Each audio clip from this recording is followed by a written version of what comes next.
Selam millet. Neden Türkçe konuşulmuyor sorusuna cevap aramaya geldik. Osmanlı İmparatorluğu 623 yıl boyunca 3 kıtaya hükmetti. Koskoca imparatorluk. Peki neden bugün herkes çatır çatır Türkçe konuşmuyor?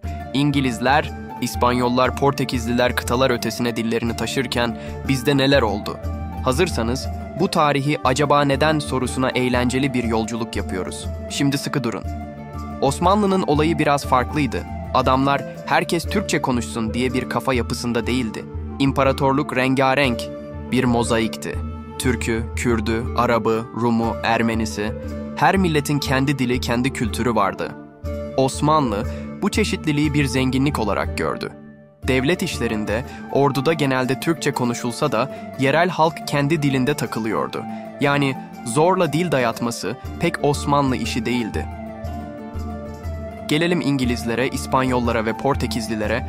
Bunlar bildiğiniz dil kasabı. Gittikleri her yere kendi dillerini de götürdüler. Sömürgelerinde İngilizce, İspanyolca, Portekizce resmi dil ilan edildi. Eğitim bunlarla yapıldı. Ticaret bunlarla döndü. Hatta yerel diller zamanla azınlıkta kaldı. Ya benim dilim ya kara toprak tadında bir yaklaşımları vardı desek yalan olmaz. Peki neden Osmanlı böyle yapmadı? İşte birkaç bence çok kültürlülük. Osmanlı farklı kültürlere daha saygılıydı. Herkes kendi bildiği gibi takılsın, yeter ki devlete vergi gelsin kafasındaydılar belki de biraz. Dini faktör, özellikle Arapça, İslam, dünyası için kutsal bir dildi. Osmanlı, bu dili baskılamak yerine saygı gösterdi.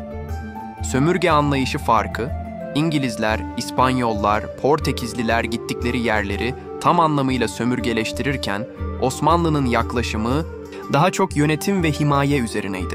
Sonuç olarak Osmanlı İmparatorluğu'nun dil politikası, İngiltere, İspanya ve Portekiz'ininki gibi her yere kendi dilini yayma üzerine kurulu değildi. Onlar sömürgeleri dillerini dayatarak asimile etmeye çalışırken Osmanlı daha çok kültürlülüğü benimsemişti. Belki de bu yüzden bugün dünya haritasında İngilizce, İspanyolca ve Portekizce daha geniş alanlarda konuşuluyor. Ama unutmayın, Osmanlı'nın bıraktığı kültürel miras da bambaşka bir zenginlik. Şimdi de madalyonun diğer yüzüne çevirelim. Koskoca bir imparatorluk düşünün ki 6 asırdan fazla hüküm sürmüş. Bu kadar uzun bir zaman diliminde farklı milletlerin bir arada yaşaması, diller arasında derin izler bırakmadan geçer mi hiç? Osmanlı belki de o meşhur yumuşak gücüyle, yani kültürü ve diliyle hükmettiği topraklarda sessiz sedasız bir etki yarattı. Bugün Balkanlara şöyle bir kulak kabartın. Arnavutça'da, Boşnakça'da, Bulgarca'da, Yunanca'da, hatta biraz daha doğuya gidin, Arapça'da, Farsça'da bile sandığınızdan çok daha fazla Türkçe kelimeyle burun buruna gelebilirsiniz. Sadece o meşhur börek, baklava, kahve üçlüsüyle sınırlı değil bu etki. Hatta günlük konuşma diline o kadar sızmış ki aman, haydi, peki gibi ufak tefek ama sık kullanılan kelimeleri bile oralarda duyabilirsiniz.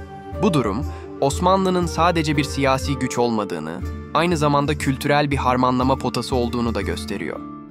Belki İngilizler gibi resmi dilimiz budur diye dayatmadı. Ama yüzyıllar süren birliktelik sayesinde diller arasında organik bir bağ oluştu.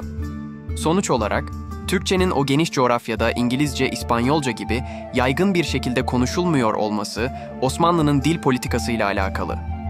Ancak bu, Türkçenin o topraklarda hiç iz bırakmadığı anlamına gelmiyor. Aksine kültürel bir zenginlik olarak dillerin derinliklerine işlemiş nice Türkçe kelime hala yaşamaya devam ediyor. Bu da Osmanlı'nın sessiz ama derin etkisinin bir kanıtı değil mi? Osmanlı İmparatorluğu'nun etki alanı 3 kıta dedik ama sanki dilimizin kökleri daha da derinlere uzanıyor gibi. Dikkat kesilin şimdi. Uzaklarda, Doğu Asya'da öyle ülkeler var ki onlarla konuştuğumuzda bazen ufak tefek "ne" dedin ya, anları yaşasak da aslında aynı dil ailesinin sıcaklığını hissediyoruz. Azerbaycan'ı düşünün mesela. Can Azerbaycan diyoruz ya, gerçekten de dilimiz o kadar yakın ki çoğu zaman tercümana bile gerek kalmıyor. Ya Kazakistan, Kırgızistan, Özbekistan, Türkmenistan. Bu kardeş ülkelerle konuştuğumuzda sanki yüzyıllar öncesinden gelen ortak bir şarkıyı mırıldanıyoruz. Kelimeler benziyor, cümle yapıları benziyor, hatta bazı deyimlerimiz bile aynı.